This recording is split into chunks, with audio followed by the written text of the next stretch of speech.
안 돼, 안 돼, 안 돼, 안 돼. 테이블 때문에 안 돼.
네, 안녕하세요. 반갑습니다. 대한민국 역사박물관 광복절 역사 콘서트 찾아와 주신 여러분 환영합니다. 저는 이 박물관의 예술감독 조은하입니다.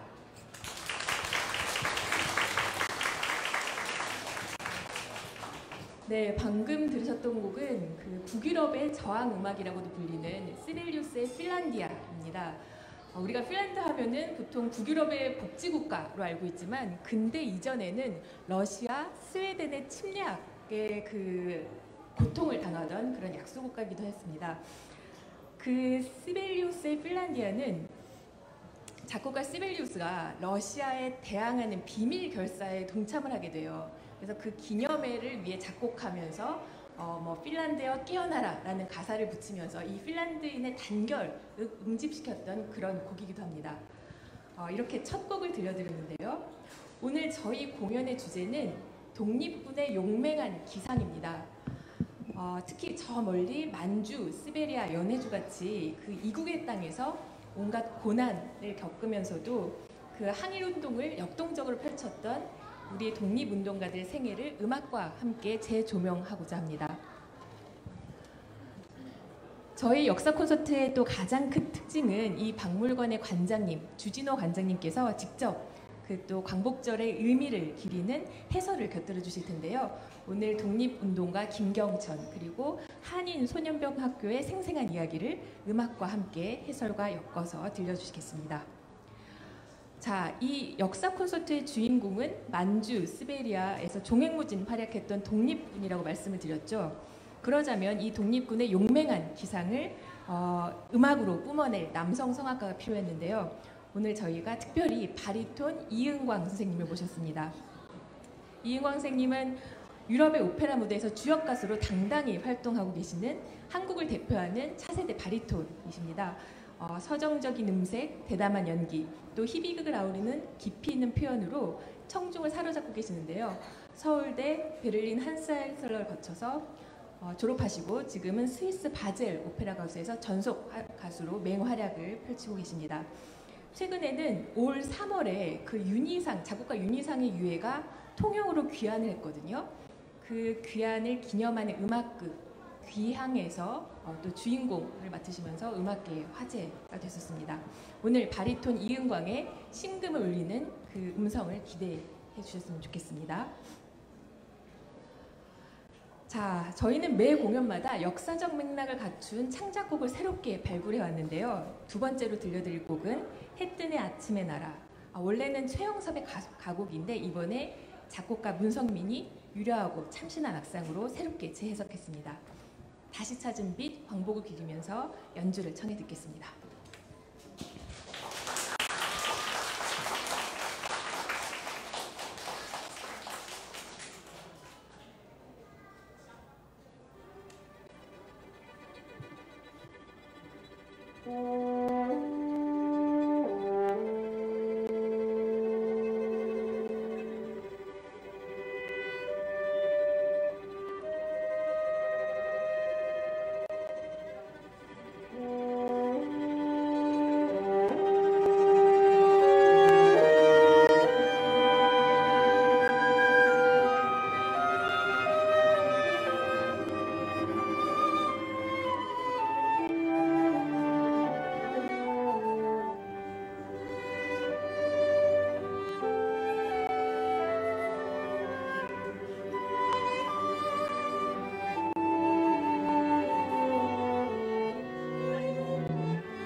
네, 여러분 안녕하십니까? 이 박물관, 대한민국 역사박물관의 관장을 맡고 있는 주진오라고 합니다. 여러분 반갑습니다.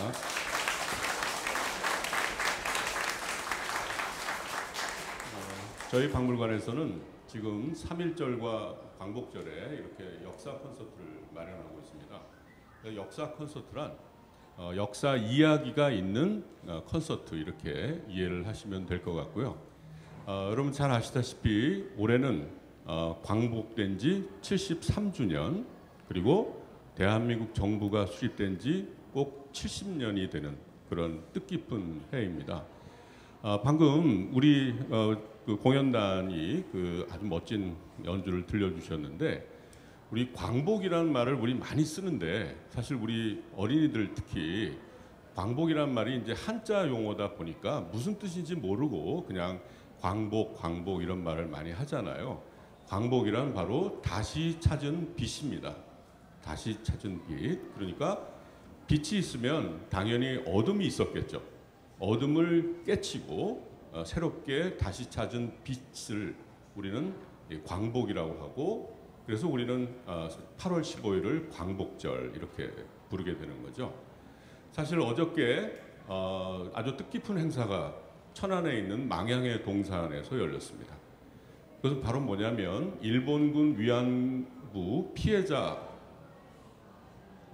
대한 기림의 날, 기리는 그분들을 기리는 날이라고 하는 날을 거기서 이제 국가가 처음으로 기념하는 그런 행사를 가졌거든요. 그것은 바로 그동안에 우리들은 사실 그분들의 피해를 알면서도 제대로 그분들을 돌봐주거나 보듬어드리지 못했어요. 앞으로는 국가가 책임을 지고 그러한 역할을 하겠다라고 하는 그런 다짐을 대통령께서 직접 오셔서 그런 다짐을 하는 그런 날이었습니다. 말하자면 1991년 8월 14일 날이 어떤 날이냐면 김학순 할머니라는 분이 계셨어요. 김학순이라는 할머니가 바로 위안부라는 사실이 존재했고 그 당사자이고 피해자라는 사실을 역사상으로 처음 밝힌 분이에요. 김학순 할머니가. 그 전까지는 우리는 알고 있었고 이야기는 들었지만 실제로 그런 피해자가 누군지를 알 수가 없었어요. 우리 국내에는 아무도 안 계셨어요. 근데 그때 용기를 내서 그 김학순 할머니가 증언을 하셨고 그에 이어서 200명이 넘는 할머니들이 증언을 점점 하시게 됐고 이제 더 이상 이것을 부인할 수 없는 그런 상황에까지 이르게 된 거죠. 자, 근데 그 과정에서 우리 정부나 우리 국민들은 그분들에 대해서 그동안에 충분한 배려와 또는 보상과 이런 노력들을 기울이지 못했기 때문에 앞으로는 이제 그런 것을 잘 해나가겠다고 하는 그런 다짐을 한 것인데요. 바로 어저께였습니다. 그러니까 앞으로는 8월 15일뿐만 아니라 8월 14일도 여러분들 마음속에 잘 간직되는 그런 날이 되셨으면 하는 바람입니다. 자, 지난 3.1절 때는요. 혹시 지난번 3.1절 역사 콘서트 때 오신 분 계신가요? 네, 그때는 저희가 여성 독립운동가들에 대해서 이야기를 했어요. 그랬더니 마침 오늘 그 중에 몇 분이 이번에 독립유공자로 서훈을 받으셨더라고요. 저희 지난 3.1절 때 언급했던 분들 가운데 이번에 서훈 받으신 분들이 있어서 참 아침에 제가 국립중앙박물관에서 열리는 경축식에 다녀왔는데 마음이 참 뿌듯했습니다. 아주 좋았고요. 그동안에 묻혀져 있던 많은 분들이 알지 못했던 독립운동가, 그중에서도 특히 여성 독립운동가들이 많이 있었다는 사실을 우리가 함께 느끼고 공유하는 그런 계기가 돼야 되겠죠. 우리가 그동안에 되게 보면 왜 독립운동가 하면은 왠지 남성들만 이렇게 기억이 되잖아요. 자, 어쨌든 그래서 지난번에는 이제 여성들 얘기를 했기 때문에 이번에는 남성들에 대한 이야기, 그것도 해외에서 있었던 그런 독립운동들에 대해서 한 두 가지로 나눠서 좀 말씀을 드리려고 합니다. 혹시 여기 계신 분들 그 영화 암살 많이 보셨죠? 그 암살에 보면요 여러 그 배우들이 나오지만 우리가 많이 좋아하는 그 조진웅이라는 배우가 맡은 역할이 일종의 별명인데 그의 별명이 뭐냐면 속사포입니다. 속사포. 속사포라는 게 무슨 뜻일까요? 우리 어린이들 알겠어요? 속사포? 속사포라는 건 뭐냐면 총을 빨리 쏘는 사람이에요. 속사포라는 사람은. 이제 그런 인물로 나오는데 지금 한번 여기 보면 암살에 그 생계형 독립군 속사포 이렇게 나옵니다. 그 예고편에 나왔던 그 동영상을 잠깐 보시도록 하겠습니다. 하필 난지 모르겠네. 처자식이 없어서 그런가? 그 친구는 추상호, 일명 속사포. 뺀질이긴 해도 나름 신흥 무관학교 마지막 멤버야.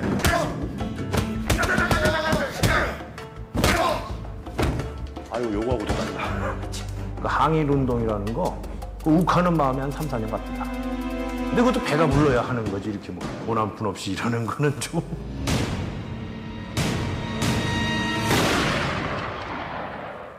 자, 저기서 얘기하는 생계형 독립군이라는 말은 뭐냐면 방금 대사에 그런 말이 나오죠. 욱하는 마음에 한 3, 4년은 하겠는데 배가 고프니까 먹고 살 게 없으니까 결국은 포기하게 되더라.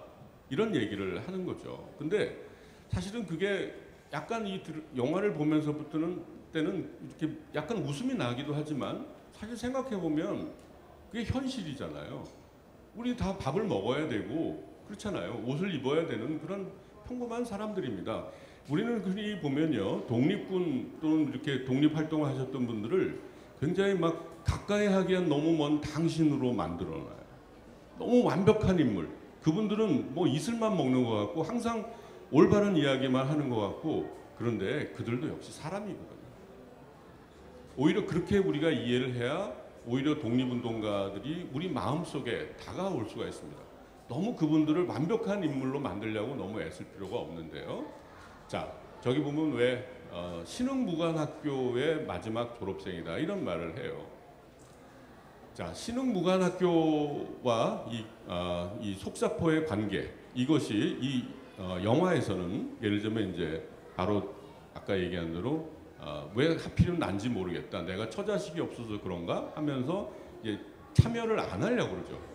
그때 나중에는 이제 배신자가 되는 이정재가 그 사람의 뒤통수에다 대고 당신이 신흥무관학교 시절에 무기를 준비하여 압록강을 건너는 것이 소원이라고 하지 않았느냐 라고 하니까 바로 이 속사포가 안 한다고 등 돌렸다가 다시 등을 돌려서 참여하겠다고 말을 해요. 바로 그 말을 듣고.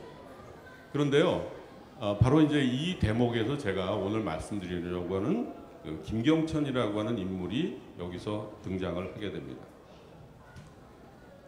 사실 김경천이라는 인물이 이 속사포의 모델은 아닙니다. 다만 김경천이 쓴 글에서 바로 그 대사를 따왔기 때문에 제가 이렇게 말씀드리는 것이고, 여러분들이 그런 것들을 한번 같이 기억해 보자라고 하는 그런 취지입니다. 자, 사실 김경천의 일기에 보면 뭐라고 나오냐면 원래 이제 이렇게 됩니다. 나뭇잎이 떨어지면 군사 행동을 하기가 불리하니 어서 무기를 준비하고 압록강을 건너는 것이 여럿의 소원이라고 한다. 나도 그렇게 생각하나. 그러니까 무기를 준비해서 압록강을 건너겠다라고 하는 것은 본인의 생각이 아니고 다른 분들이 하는 이야기라는 거예요. 근데 그런 얘기들을 하시는데 나도 그랬으면 좋겠는데 지금 독립군의 형편으로는 압록강은커녕 개천도 못 건너갈 형편이다, 이렇게 이야기하는 일기의 대목이에요. 여기에서 이 감독이 대사를 따온 겁니다. 자, 그렇다면 이 김경천은 어떤 인물인가 잠깐 설명을 해드리도록 하겠습니다. 저기 뒤에 나오는 저 화면 속의 얼굴을 보십시오. 아주 참 젊고 멋진 군복을 입고 있는 청년입니다. 저 군복은 대한제국의 군복이 아니고요, 일본의 군복입니다. 그는 대한제국의 무관학교 출신으로 일본 육사에 유학을 했던 인물이었어요. 그러니까 어떻게 보면은 가장 촉망받는 대한제국의 엘리트 군인이었던 거죠. 자, 그런데 그가 이 오른쪽에 있는 사진은요, 그가 그 결혼식 할 때 찍었던 사진이고요. 왼쪽은 그는 주로 기병 활동을 많이 했거든요. 그랬기 때문에 이제 그 사진을 제가 보여드리는 것이고, 그의 원래 이름은 김광서라고 하는데 그의 별명이 백마탄 장군이었어요. 즐겨 그는 백마를 타고 만주 벌판을 누비던 그런 인물인데, 자, 자신이 일본 육사를 졸업하기도 전에 대한제국이 멸망을 해서 식민지가 되었습니다. 그래서 그는 내가 대한제국의 군인인데 어떻게 일본 군인이 될 수 있느냐라고 해서 졸업을 하지 않겠다고 거부를 하는데, 그때 그의 친구가 이런 말을 합니다. 자, 우리가 앞으로 나라를 되찾으려면 무력이 있어야 된다. 그리고 그 무력, 또 그런 군사들을 지휘할 수 있는 지휘관이 있어야 된다. 군사 지식이 있는 사람도 있어야 된다. 여러분, 우리가 의병, 정말 소중한 존재들이지만 의병들은 훈련받은 병사들이 아닙니다. 그렇기 때문에 뜻은 굉장히 높지만 군사적인 지식이라든가 활동이라든가 무기라든가 이런 것은 굉장히 약할 수밖에 없는 거죠.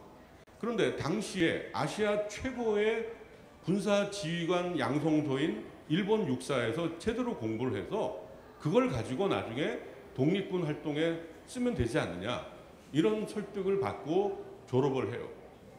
그런데 사실 많은 사람들은요, 젊을 때는 그런 아주 의로운 이야기를 듣고 감동하고 나도 그렇게 해야 되겠다고 생각하다가 사실 결혼을 하고 자식들이 생기고 점점 자신의 삶에 어떤 앞으로의 출세의 길이 앞에 보이고 하다 보면 현실에 순응하게 되는 경우가 굉장히 많죠. 그렇지 않습니까? 우리 살면서. 그런데 그는 그 약속을 3.1운동 이후에 지킵니다. 지금 현재 사직공원 앞에 보면은 굉장히 커다란 아파트 단지가 서 있죠. 그 일대가 원래 김경천의 집터였습니다. 굉장히 부자였어요. 아버지, 형도 대한제국의 고급 무관이었습니다. 근데 그것을 버리고 3.1운동 이후에 진짜 만주로 망명을 해서 신흥무관학교의 교관으로 갑니다. 아까 거기서는 졸업생이라고 나오지만 실질적으로 그는 교관이었어요. 자, 일본 육사를 나온 교관이 신흥무관학교의 교관으로 부임함으로써 훨씬 더 군사 지식과 군사력을 지도하는 것들이 굉장히 높아졌겠죠. 그 전까지 신흥무관학교에서 가르치는 것들은 아무래도 초보적인 군사적인 지식밖에 가르칠 수 없었습니다. 자, 그래서 김경천은 거기서 굉장히 환영을 받고 아까 얘기했던 그런 그 일기에 그런 것들을 이제 남기게 되는데, 그런 만주에서의 독립군 활동이 좀 불가능하게 되니까 연해주 지방으로 넘어갑니다. 연해주 지방이라는 것은 어디냐면 지금의 러시아 국경이죠. 러시아와 북한의 국경지대 그쪽으로 넘어가서 그 독립군 지도자로 활동을 하게 되는데요. 당시에 소련 정부는 이러한 그 조선인 독립운동가들에 대해서 좀 의심의 눈초리로 바라보고 있었습니다. 특히 뭐냐면 이 조선인들은 일본인들과 구별이 잘 안 되는 거예요. 거기다가 일본어를 잘하는 조선인, 이게 지금 일본의 앞잡이인지 아니면 정말 독립운동가인지 자기들이 구별하기 어려우니까 이러한 독립운동가의 지도자들, 특히 이제 김경천 같은 경우가 이제 그런 의심을 받고 감옥에 갇히게 됩니다. 그런데 그가 감옥에서 누명을 벗고 다시 세상에 나왔더니 가족이 다 강제 이주를 당한 거예요. 여러분 그 얘기 들어보셨죠? 이 연해주 지방에 살던 조선인들을 지금의 카자흐스탄, 우즈베키스탄 이런 쪽에다가 강제로 철도에 태워서 갔다가 거의 내동댕이 치듯이 갔다가 거의 방치해 버렸어요. 그러니까 그가 나왔더니 자기 가족들이 카자흐스탄으로 이주해 가 있는 거예요. 그래서 거기까지 그는 가족들을 찾아서 갑니다. 근데 거기서 활동하다가 또 다시 소련에 체포돼서 이번에는 강제 노동 수용소에 갇혔다가 거기서 쓸쓸하게 세상을 떠나게 됐어요. 제가 보니까 그의 그 무고했던, 정말 잘못이 없음에도 불구하고 그러한 험난한 인생을 살아야만 했는데 그가 1959년에 돼서야 다시 복권을 하게 되고, 그가 남겼던 일기가 가족들에게 다시 반납이 되게 됩니다. 그리고 2015년에 그의 후손들이 대한민국의 국적을 비로소 다시 취득하게 되었어요. 자, 제가 한번 그 사진을 한번 보여드릴게요. 왼쪽에 있는 사진이 김경천이 연해주 지방에서 구속되었을 때 찍은 수용자 카드에 실려 있는 사진입니다. 그리고 이 오른쪽에 있는 사진이 바로 카자흐스탄에서 감옥에 갔을 때, 강제 수용소에 gat혔을 때 그 사진입니다. 저 앞에 잠깐 그 젊은 시절의 사진과 한번 다시 한번 요때 이 사진과 한번 비교를 해보시기 바랍니다. 저는 참 처음 이 사진을 보면서 그의 눈빛이 너무 가슴 아팠습니다. 그리고 저렇게 젊고, 물론 나이가 들면 뭐 저도 그렇듯이 젊을 때보다는 못합니다. 하지만 그의 그 눈빛 속에서 그가 겪어야 했던 그런 아픔과 또 시련과 억울함과 이런 것들이 담겨져 있는 것 같아서 참 마음이 무거워지는 걸 느꼈어요. 과연 그는 왜 그런 삶을 택해야만 했던 것일까? 어떻게 보면 그에게는 정말 찬란한 미래가 보장되어 있었습니다. 그의 육사 동기 선후배들 가운데는 일본군에 나중에 장성이 된 사람들까지 나옵니다. 자, 그동안 아마 그들은 얼마나 안락하고 얼마나 멋진 인생을 살았으며 또 아마 자기 자녀들에게도 많은 것을 해줄 수 있었겠죠. 그러나 그가 이런 선택을 함으로써 그와 그의 가족들은 고국에서 살지도 못하고 엄청난 시련을 겪으면서 많은 세월을 보내야만 했습니다.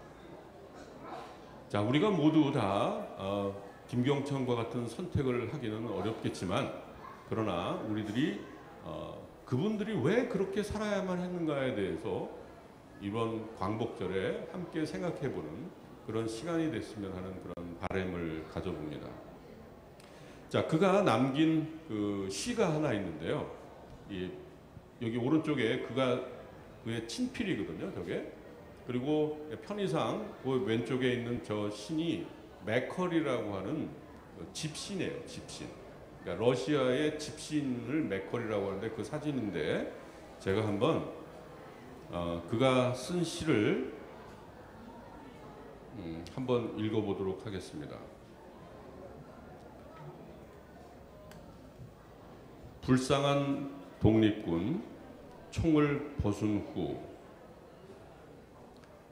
영하 40도 시베리아 추위 여름 모자 쓰고서 홑저고리로 밑빠진 집신에 간발하고서 벌벌 떨고 다니는 우리 독립군. 한반도를 결박한 철사를 벗겨 화려강산 옛빛을 보려 했더니 경박한 사람들은 코웃음 치며 부모나 찾아가서 보려무나 서산에 지는 해는 쓸쓸도 하다. 너의 고향 이곳에서 몇 천을 이더냐. 널 기르신 너의 부모 이곳 있으면 너의 모양 보고서 어떠하리요. 자, 어떻게 보면 첫 번째 여는 말하자면 당시에 독립군들의 참 따뜻한 그 방한복조차 없이 그 시베리아 추위에 다니고 있는 모습을 이렇게 보여주고 있는 것이고요. 두 번째, 여기서 경박한 사람들은 코웃음 치며, 사실 경박하기 때문만은 아니겠죠. 어떻게 보면 이런 고생하고 있느니 집에 가서 부모님한테 효도나 해라. 우리 사실은 그런 얘기 할 수 있잖아요. 하지만 그런 것들이 얼마나 이들에게 참 상처가 될까 이런 생각을 해보게 됩니다. 자, 이걸 제가 이 시를 처음에 읽으면서 참 마음이 굉장히 착잡했어요. 우리는 사실 이분들을 거의 기억하지 못하고 있습니다. 여러분, 김경천이라는 이름을 원래부터 아시는 분이 여기 얼마나 계실까요? 혹시 아셨던 분, 이 이야기를 아시는 분, 잘 모르시는 분들이 많으실 거고요. 거기다가 그래도 김경천은 지휘자였기 때문에 그래도 알려져 있지만 여기 등장하는 독립군이라고 하는 것으로 등장하는 그분들은 우리가 이름도 모르고 고향도 모르고 아무도 기억해 주지 않았어요. 우리가 오늘날 이렇게 광복을 맞이해서 이런 나라에 살 수 있었던 데는 바로 이름 없이, 이름도 남김없이 이렇게 나라의 독립을 위해서 싸우셨던 분들이 있었고 그들의 희생이 있었기 때문에 이루어진 것이지, 이게 무슨 외세에 의해서 우리가 해방이 된 그런 것이 결코 아니다. 이런 것들을 우리 한번 같이 느껴보는 그런 시간이 됐으면 하는 바람입니다. 자, 그러면 다음 순서를 진행하도록 하겠습니다. 네, 감사합니다.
시베리아 넓은 들판에 공에 같아서의 번쩍이네 신세야. 해외에 널려있는 백두산하에 나의 일가동보 형제 적어 있건만 나는 소식 몰라서 답답하구나.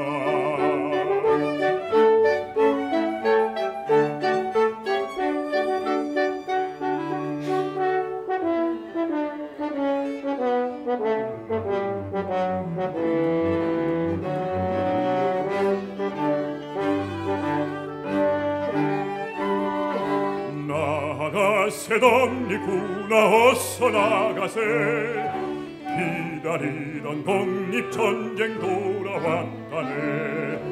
이때를 기다리고 10년 동안에 갈았던 날랜 칼을 시험할 날이 아가새 대한민국 독립군사야. 자유 독립 광복할 날 오늘이로다. 정의의 태극 깃발 날리는 곳에 적의 군세 낙엽 같이 쓰러지리라.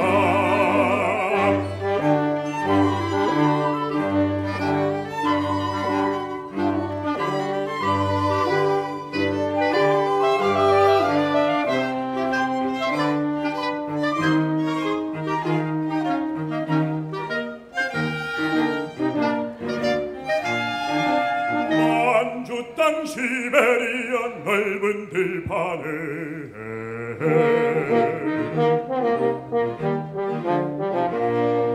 동해 같아서의 번쩍이네 신세야.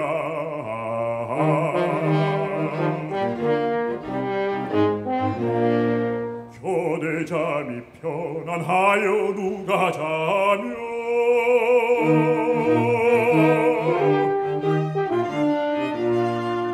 콩든밥이 맛있어서 누가 먹겠냐.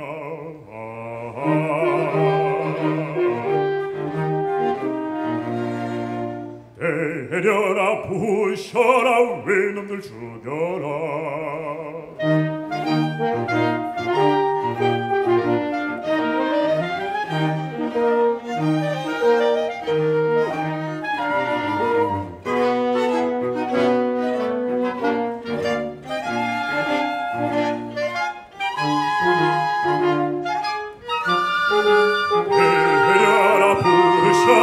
외놈들 죽여라.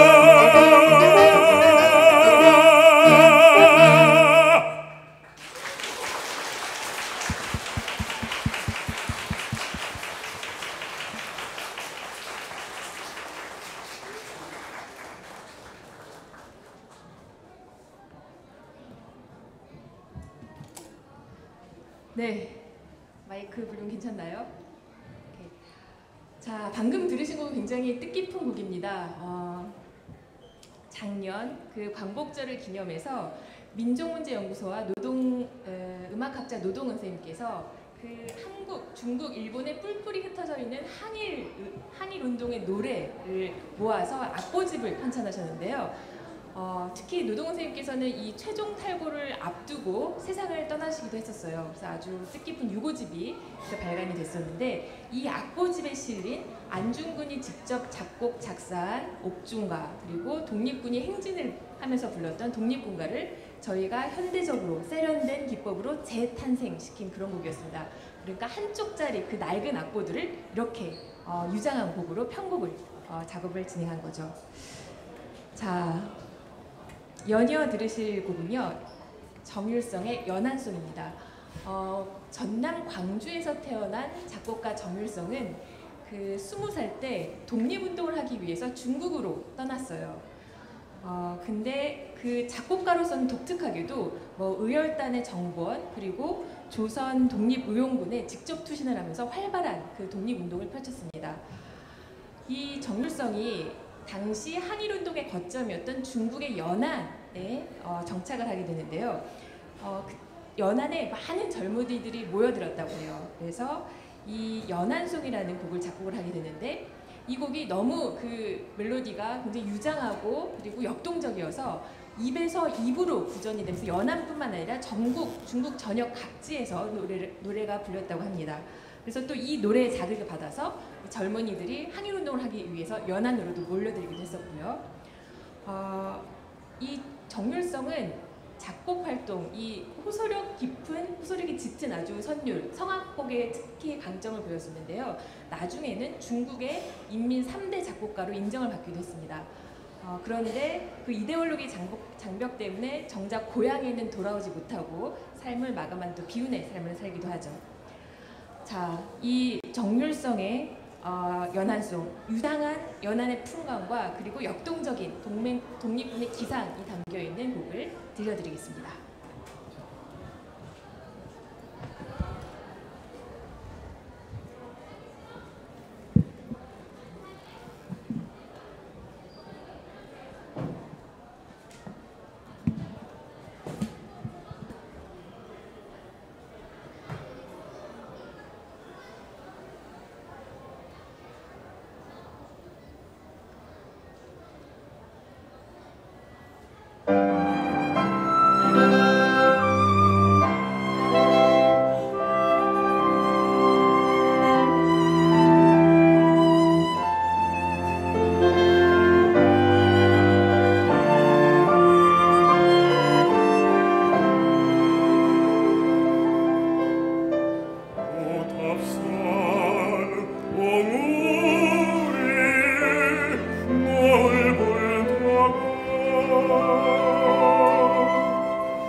보여한다.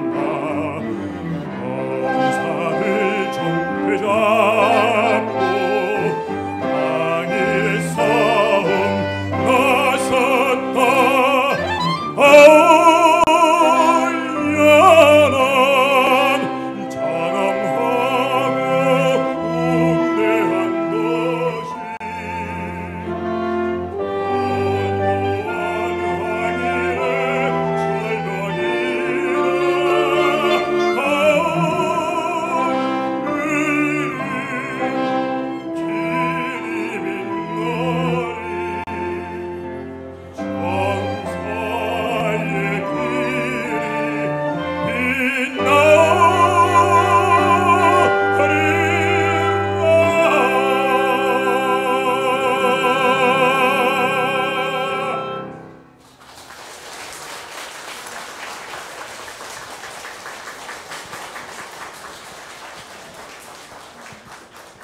네. 여러분 이은광 선생님 노래 너무 좋죠. 네, 정말 바쁜 스케줄을 가지고 유럽과 또 한국을 오고 가면서 활동을 하고 있는데 이렇게 저희 역사 콘서트를 위해서 이렇게 출연해 주셔서 감사를 드립니다. 자, 두 번째 제가 말씀드리려고 하는 분들은 미국에서의 활동입니다. 아까 김경천 장군은 만주와 시베리아 쪽이라고 한다면 오늘은 이번 순서는 이제 한인 소년병 학교라고 하는 것. 혹시 여러분들 한인 소년병 학교 많이 들어보셨어요? 이 한인 소년병 학교를 세운 사람은 박용만이라고 하는 분입니다. 박용만. 박용만이라고 하는 이름은 사실은 지금 우리들에게 많이 알려져 있지 않지만 1910년대, 20년대에는 굉장히 유명한 그런 독립운동가였습니다. 여기 그 사진 속에 보시면 멋진 군복을 입고 있죠. 이 군복은 사실은 대한제국 군대의 군복도 아니고 일본의 군복도 아니고 미국의 군복도 아니고 바로 한인 소년병 학교의 학생들 그리고 교관이 입던 군복입니다. 자, 그럼 어떤 사람인가 잠깐 제가 설명을 드리도록 하겠습니다. 박용만은 1881년생인데요.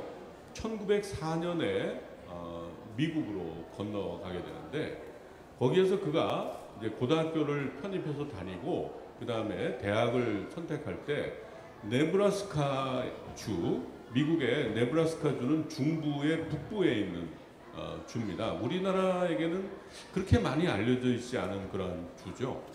그런데 거기에 있는 대학을 선택해서 진학을 하게 됐어요. 전공은 정치학을 했는데 그가 이 대학을 선택했던 이유가 뭐였냐면 바로 이 대학이 미국에서도 ROTC가 가장 잘 되어 있는 대학이었기 때문에. 여러분 ROTC가 뭔지 아시죠? 대학교 다니면서 왜 3, 4학년 때 군사훈련 받아서 나중에 졸업하면 바로 장교로 가는 그런 프로그램이 잘 되어 있는 학교. 왜 그랬을까요? 바로 군사적인 지식을 얻기 위해서였습니다. 자, 그런데 그는 우리가 앞으로 독립을 하려면 언젠가 일본과 싸워야 할 것이다. 그러면 그때를 위해서 군사적인 지도자들이 있어야만 하지 않겠는가라고 생각을 해서 그 네브라스카 주에다가 한인 소년병 학교를 설립하게 돼요. 나중에 그분은 우리가 나라가 이제 망하고 난 다음에 그 샌프란시스코에서 신한민보라고 하는 신문에 주필을 지내기도 하고 그 다음에 나중에 하와이로 건너와서 거기서 농장을 개척하면서 거기서 대조선 독립군단이라고 하는 또 군사들을 양성하려고 했습니다. 그러니까 이것은 사실은 외교를 통해서 독립이 가능하다고 주장했던 당시 이승만과 대립하는 노선을 가질 수밖에 없었죠. 원래 이승만과 박용만은 굉장히 친한 선후배 사이였습니다. 아주 절친한. 그래서 사실은 하와이로 이승만을 초청한 사람이 박용만입니다. 근데 나중에 이 두 사람의 노선의 차이 때문에 굉장히 많은 갈등이 생겼는데 나중에는 그가 대한민국 임시정부의 외무총장이면 요즘으로 얘기하면 외교부 장관입니다. 외교부 장관에 임명이 됐는데 취임을 거부했어요. 말하자면 외교를 가지고는 독립을 할 수 없다. 이 군사 노선, 군사력을 양성해야 된다라고 하는 입장을 고수했던 그런 분인데요. 바로 우리가 지금 얘기하는 임시정부라고 하는 논리를 처음 개발한 것도 이분입니다. 우리는 지금 임시정부라는 말을 쓰지만 당시에는 가정부, 왜 우리가 가건물 할 때 임시의 가건물이라고 얘기하잖아요. 그런 가짜란 뜻이 아니고요. 임시라는 뜻의 정부를 세우고 이러한 논리를 처음 제시했던 분이 박용만이라는 사람이었어요. 말하자면 우리나라가 없어졌지만 새로운 임시정부를 해외에다가 수립하자라고 하는 그런 논리죠. 자, 그래서 이 한인 소년병 학교가 1909년에 처음 이제 설립이 돼서요. 1912년에 첫 졸업생을 맞이하게 되는데 이건 뭐냐면 미국에 와서 살고 있는 소년들을 방학을 이용해서 이 네브라스카 주에 모이게 하는 거예요. 거기서 낮에는 공부하고 또 일하고 농장이나 이런 데서 일하고 그 다음에 이제 저녁 때나 주말을 이용해서 군사훈련을 실시하고 그랬던 학교입니다. 그렇게 해서 한 3년 정도를 그렇게 노력을 했는데 그 뒤에 보이는 이 사진이 바로 그 당시 그들이 군사훈련을 받고 있는 사진입니다. 이 학교에서 활동했고 여기서 공부했던 사람들이 나중에 미주 지역에서의 독립운동의 중심적인 역할을 많이 하시게 되고요. 그 중에서 아마 우리들이 제일 많이 기억할 수 있는 이름은 유일한이라는 분이 계세요. 여러분 유한양행이라고 들어보셨습니까? 그 유한양행을 수립한 유일한이라고 하는 분이 바로 여기 한인소년병학교 출신입니다. 그거를 우리가 좀 기억을 해두면 좋을 것 같고요. 이 사진을 보면 이제 야구팀, 그 다음에 육상팀들을 또 구성해서 거기서 체력을 단련하고 그러니까 이런 거죠. 사실 우리가 어떻게 하면 일본으로부터 독립을 할 수 있을까요? 자, 뜻만 있다고 되는 건 아니잖아요. 우리에게는 실력이 있어야 되고 힘이 있어야 되잖아요. 일본이 스스로 물러나게 될까요? 아니면 이 외교 독립론이라는 게 뭐냐면 우리가 스스로 독립을 하는 것이 아니라 열강들에게 우리가 부당한 지배를 받고 있다는 현실을 알려서 열강이 일본에게 개입을 하고 압력을 가해서 우리가 독립을 할 수 있다라고 하는 게 외교 독립론이에요. 자, 그런데 그 열강은 다른 말로 얘기하면 그들도 역시 제국주의 국가들이죠. 열강이란 말을 다른 말로 얘기하면 제국주의 열강인 거예요. 자, 그들이 자신들의 이해와 충돌하지 않는데 왜 일본에게 압력을 가하겠어요? 한때 그런 움직임을 보인 적이 있었는데 그랬더니 일본 측에서 그런 반발을 왜? 그러면 당신들의 식민지도 내놔라. 그래야 되는 거잖아요. 왜 일본의 식민지만 내놔야 돼요? 자, 그래서 사실은 어려웠는데 물론 이 군사 노선이라는 게 당장 우리가 일본과 전투를 해서 전쟁을 해서 독립을 얻을 수 있다 그런 생각을 하는 게 아닙니다. 언젠가 그런 날이 기회가 올 때 우리가 힘을 갖추고 있어야 되는 게 아니냐. 저는 그것이 제대로 유지가 됐다면 참 얼마나 좋았을까 하는 그런 아쉬움을 갖게 되는데요. 그때 이 소년병 학교들의 이 생활들을 보면 참 자기 스스로가 일해서 번 돈으로 그걸로 자기의 학비와 또는 자기의 어떤 의복이라든가 이런 걸 다 대고 있는 그런 그 모습들을 볼 수가 있고요. 참 저는 이런 것들이 우리가 한번 생각해보고 본받아야 될 그런 모습이 아닌가 이런 생각이 들었는데 지금 여기 보이는 이관수라는 소년 참 잘생긴 뭐 소년일까요? 뭐 청년이라고 얘기할까 그럴 수 있는데 이 사람은 한인 소년병 학교에서 가장 어린 학생이었어요. 그는 6살 때 미국에 갔어요. 그 당시 유일한이 9살이었습니다. 9살 때 그러니까 제일 정말 어린 6살짜리가 미국을 간 거예요. 독립운동 하는 사람들 따라서. 우리 한번 생각해 볼까요? 6살 때 그게 가능할까? 지금 참 어려운 일이겠죠. 근데 그는 한인 소년병 학교를 나오고 난 다음에 미군에 입대를 해요. 우리나라 사람으로 가장 최초로 미군이 된 사람은 이 사람입니다. 유진 초이가 아니고요. 요즘 유진 초이 많이들 아시죠? 유진 초이는 그 드라마 속에 나오는 인물이고요. 진짜 미군에 입대한 최초의 조선인은 이관수입니다. 근데 그가 왜 입대를 하냐면요. 미군이 되고 싶어서 한 게 아니에요. 무슨 말을 남기냐면 나는 군사 지식을 전쟁에 참전해서 얻어서 나중에 독립전쟁에 도움이 되고 싶다라고 하는 목적을 내세우고 입대를 했고 그런데 아깝게도 일찍 젊은 나이에 죽고 말았습니다. 참 안타까운 일이죠. 그래서 이게 그 당시 신문에 나오는 그 기사의 내용이거든. 그 앞에 그 이관수 씨 투필 종군. 투필 종군이라는 것은 이관수가 말하자면 이 군대에 들어가서 종군, 군대와 함께 그 전쟁에 참전했다. 그리고 그 다음 신문은 그가 이 훈련을 받다가 그 뉴욕의 맨하탄에 보면 그 뉴욕 쪽에 있는 어떤 강에서 훈련을 받다가 수영 훈련을 받다가 거기서 죽었어요.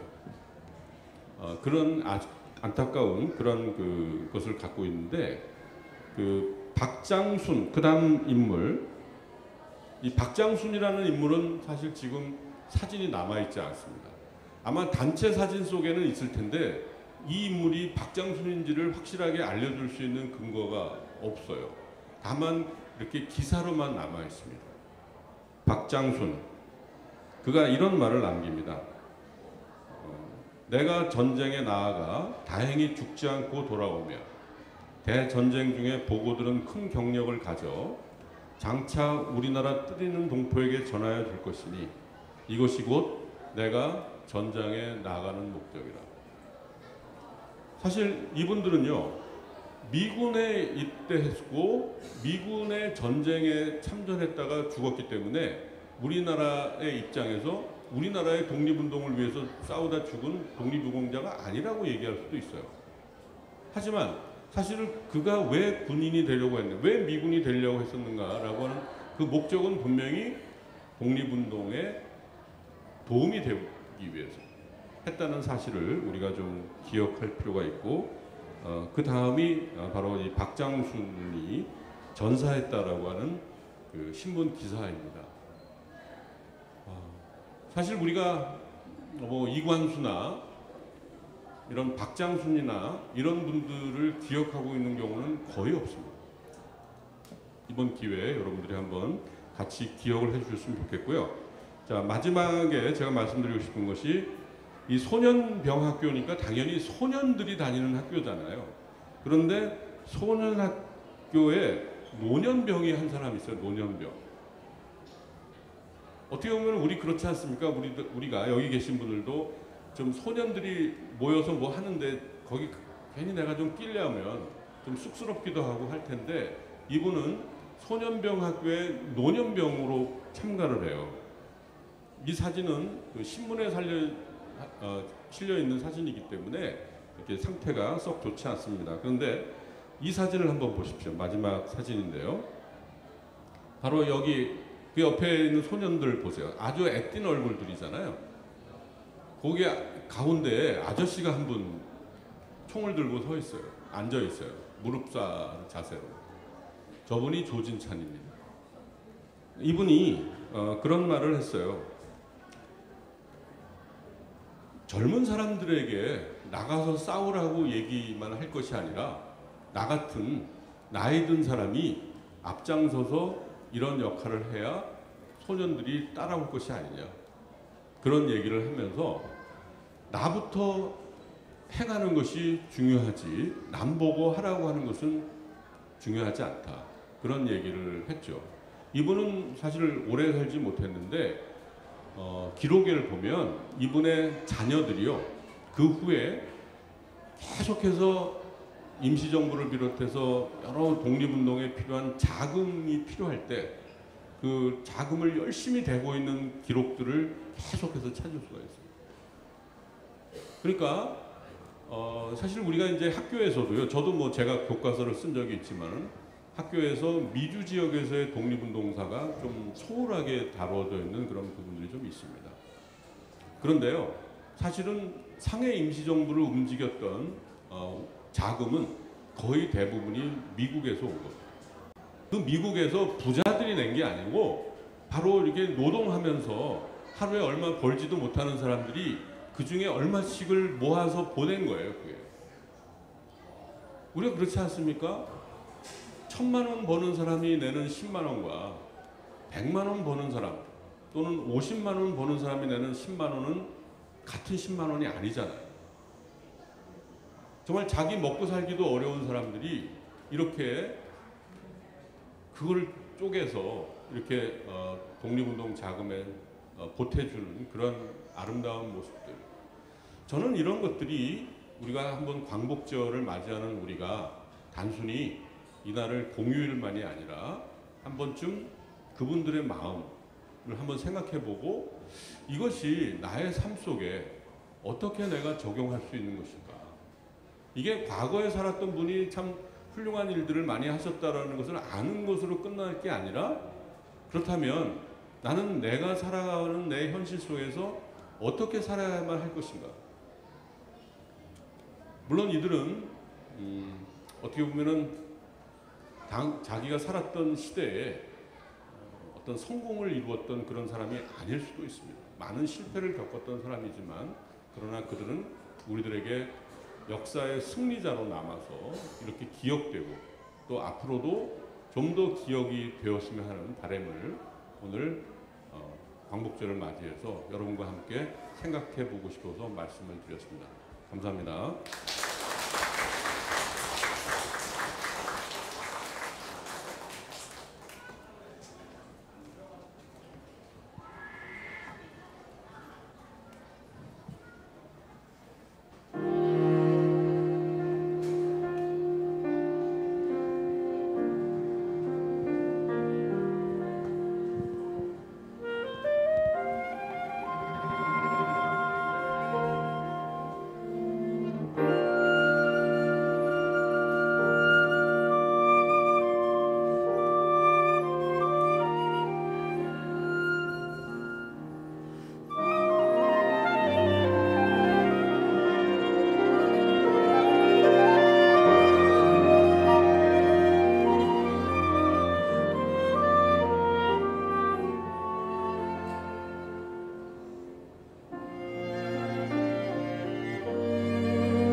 아름답게 퍼지는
네, 저 멀리 하와이 땅에서 낮에는 농장 일을 하고 밤에는 군사 훈련을 받았던 그 독립군, 먼 고향을 그리워하는 마음을 담아서 최영민의 그리움의 아리랑을 들려드렸습니다.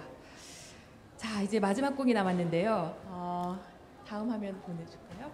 네, 이 바리톤 이은광의 가장 사랑받는 레퍼토리 시그니처 곡이라고 할 수 있는데요. 어메이징 그레이스를 들려드리겠습니다. 이 곡은 그 예전에 오바마 전 미국 대통령이 그 인종주의자의 총격으로 희생된 흑인들의 장례식에서 대통령 오바마가 직접 부르면서 화제가 됐던 곡이기도 한데요. 그 미국에서는 이렇게 노예 해방, 흑인 시민 인권 운동, 또 베트남 반전 운동을 그 상징하는 노래로 널리 불린 그런 작품입니다. 그래서 만약에 그 미국 저 하와이 땅에 우리 그 독립군들도 이 노래를 부르면서 고향에 대한 그리움을 달래지 않았을까라는 상상을 곁들여서 이 곡으로 선곡을 해봤습니다. 자, 그러면 마지막 곡으로 이은광이 부르는 어메이징 그레이스를 뜨거운 박수로 청해 듣겠습니다.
how sweet the sound they sing with the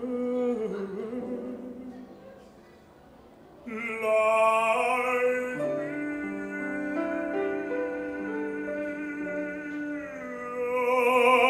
I once was lost, but now am found. Was blind, but now I see. I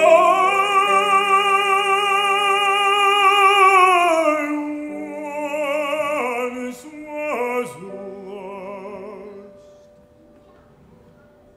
and now am found. Was blind, but now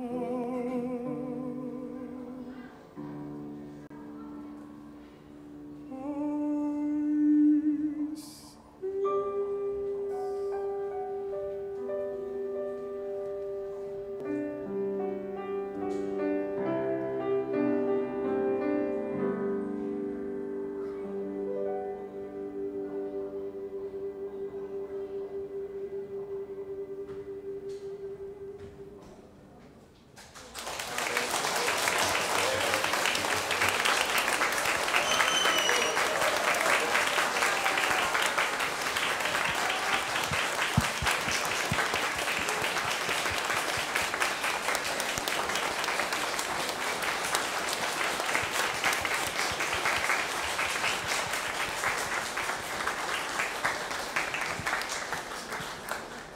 네, 오늘 광복절 역사 콘서트, 우리나라의 광복을 위해서 전력 투구했던 그 독립군들의 용맹한 기상을 담아서 음악과 해설을 통해서 함께 공연을 만나뵀습니다.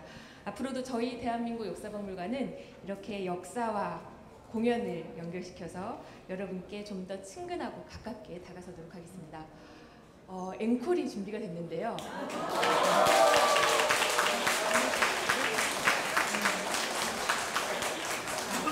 앵콜을 청해 듣겠습니다. 깜짝 놀랄 만한 사건이 벌어질 거예요. 자, 시작하시죠.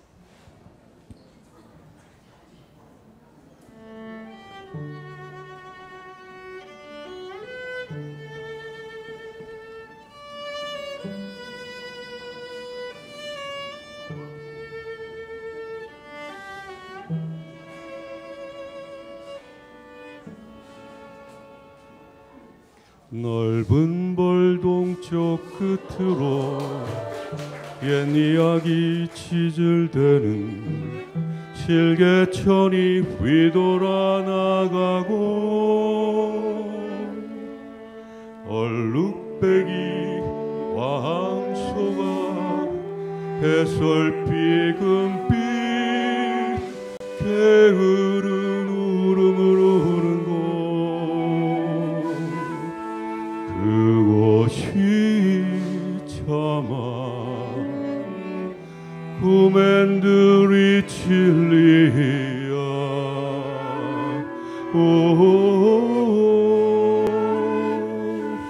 실화로에 재가 식어지면 빈밭에 밤바람 소리 말을 달리고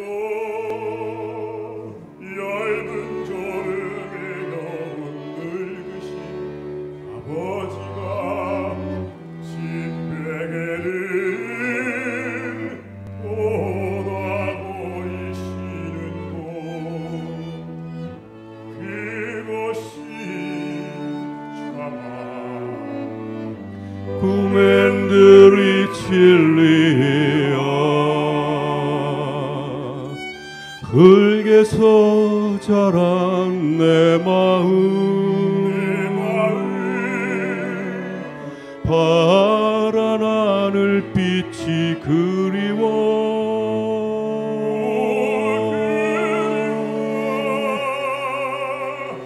함부로 써놔 산을 찾으러 불섬 이슬에 함처럼 휘적시던 곳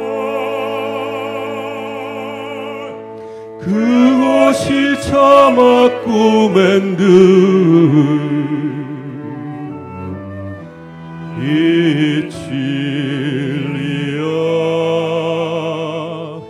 전설 바다에 춤추는 밤물결 같은 검은 귀밑머리 날리는 걸너위와 아무렇지도 않고 예쁠 것도 없는 사철 발벗은 아내가 따가운 햇살을 등에 지고 이삭 줍던 곳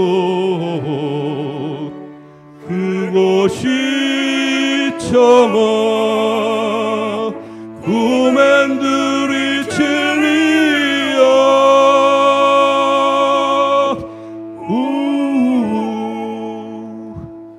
하늘에는 썩은 별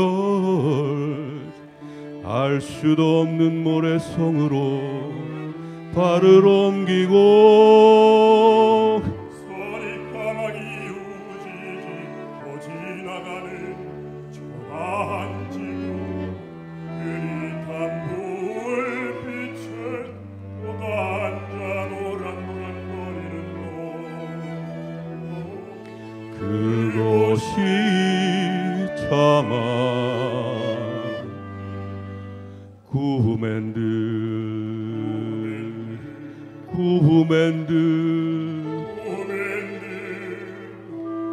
이 진리야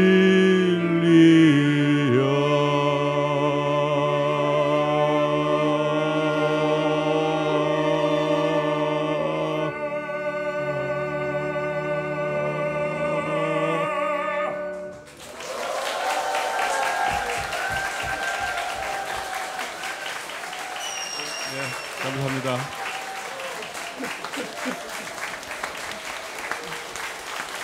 네, 아유, 감사합니다.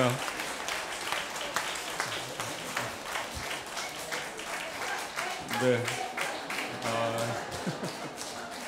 네, 이윤광 선생님한테 앵콜 하시는 거죠? 나중에 또 기회가 되면, 근데 정말 저에게는 뭐 뜻깊고 아주 영광스러운 그런 기회였던 것 같습니다. 사실 이 향수를 어떻게 보면 그 당시에 해외에서 이렇게 독립운동 하시던 분들이 고향을 그리면서 느꼈을 그런 감정들 그런 것들을 한번 담아봤습니다. 자, 올해 저희가 준비한 광복절 기념 역사 콘서트는 여기까지인데요. 오늘 이 연주를 위해서 특별히 우리 이윤광 선생님 정말 오늘 좋은 노래 들려주셨습니다. 큰 박수 한번 부탁드리고요.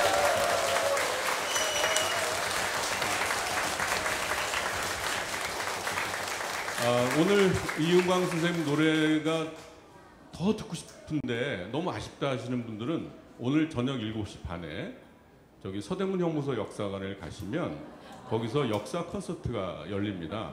사실 제가 그 역사 콘서트를 4년 동안 제가 진행을 했었는데요. 올해는 제가 여기 이제 작년 11월에 제가 여기 관장으로 왔기 때문에 제가 거기를 더 이상 설 수는 없었고 그래서 저희는 여기서 이렇게 낮에 하고요. 오늘 저녁에 또 서대문 형무소 역사관에서 굉장히 다양한 음악과 함께 좋은 행사가 열리니까 뭐 함께 하셔도 좋을 것 같습니다. 그리고 이번 모든 음악 순서와 여러 가지들을 위해서 너무나도 열심히 노력해 주신 우리 조은아 대한민국 역사박물관 예술 감독님 큰 박수 부탁드리겠습니다.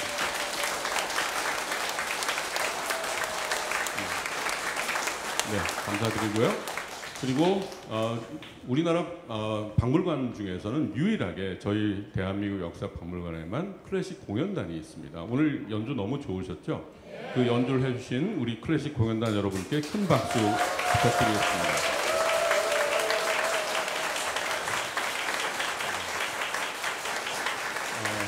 그리고 마지막으로 이 행사를 준비하는데 저희 박물관 직원 모두가 다 함께 애썼지만 특별히 이 교류 홍보과에 이런 공연 담당해 주시는 모든 선생님들 정말 애 많이 쓰셨으니까 이번 기회에 격려의 박수 한번 부탁드리겠습니다. 네, 감사드립니다. 자, 그러면 다 함께 일어나셔서 애국가를 한 절만 같이 부르시는 걸로 오늘의 행사를 마무리하겠습니다. 물론 우리가 애국가를 많은 행사에서 부르지만 오늘처럼 역사 이야기와 음악을 함께 듣고 난 다음에 또 부르는 애국가는 좀 더 느낌이 좀 다를 수 있지 않을까 생각이 듭니다. 이은광 선생님 앞에 같이 나와주셔서 좀 선창 좀 해주시고요. 네. 네.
여러분 감사합니다.